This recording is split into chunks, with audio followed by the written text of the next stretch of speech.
udah memerankan film-film genre horor sebelumnya.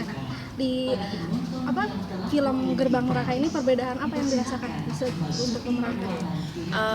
Film Gerbang Neraka ini sebetulnya adalah cross genre antara horor, fantasy dan supernatural. Saya supernatural juga. Jadi ini film adventure, ada unsur petualangannya juga gitu di film ini yang sangat berbeda dari film horor aku sebelumnya gitu.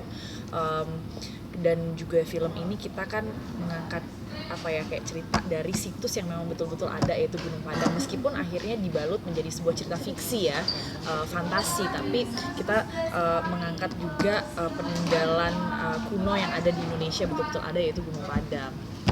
Nah, pertanyaan kedua, perasaan kakak untuk film ini yang merupakan kolaborasi kakak dengan Mas Rizal gitu.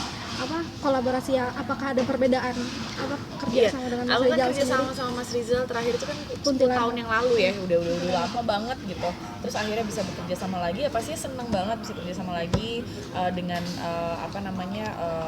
genre film yang menurut aku ini adalah sesuatu yang sangat berbeda dan belum pernah ada juga sebelumnya di Indonesia film yang fantasy horor seperti ini gitu. Jadi ini suatu pengalaman yang sangat menarik ya buat aku bekerja sama lagi dengan Mas Rizal dan juga buat pengalaman aku di film sendiri.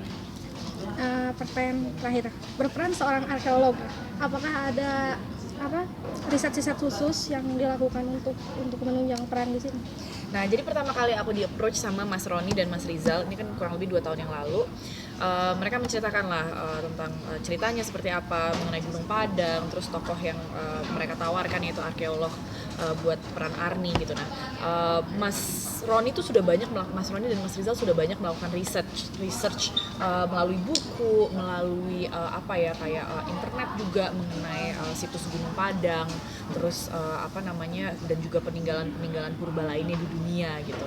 Jadi pada saat aku akhirnya menerima peran ini, aku banyak meriset melalui membaca buku sih sebetulnya, baca buku dan juga banyak melalui internet, karena kan sekarang semua serba dapat kan di internet, jadi banyak melalui internet. Lalu aku juga diskusi dengan murid arkeologi juga di UI gitu, jadi banyak.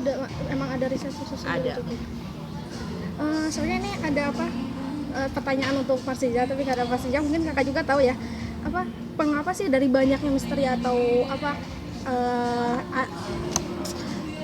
peninggalan purba gitu atau zaman dulu di Indonesia sendiri, kenapa memilihnya itu Gunung Padang gitu, tidak yang lain gitu? Waduh, kalau itu kayaknya bukan porsi aku untuk menjawab ya, kayaknya mungkin itu bener harusnya Mas Rizal atau Mas Roni ya. Aku juga takut salah jawab sih kalau itu. Cuma unggulnya di sini tuh apa sih, misteri apa sih yang ingin dikuak dari film ini sendiri? Gunung Padang itu kan sebetulnya sempat menimbulkan kontroversi pada beberapa tahun yang lalu gitu, pada saat mau diekskavasi sama tim arkeolog luar tapi ditutup, tidak diperbolehkan gitu kan. Nah, itu menimbulkan banyak diskusi kontroversi dan banyak juga yang, kalau dari Mas Dwi ya, dia kan research di sini kan, dia sebagai semacam klinik gitu kan di sini gitu. Someone yang punya kemampuan supranatural gitu. Dia bilang bahwa dia betul-betul sempat diskusi dengan orang yang punya kemampuan itu yang ke Gunung Padang, dan memang mereka mengatakan di dalam Gunung Padang itu memang ada sesuatu yang belum Iya, cuman kan memang Indonesia sangat percaya dengan hal-hal supranatural seperti bahkan itu kan. Teknologi yang udah tapi di film ini semua fiksi, ini semua fantasi, tidak berdasarkan betul-betul apa yang ada di Gunung Padang. Bukan based on Gunung Padang, benar-benar situsnya memang betul-betul ada.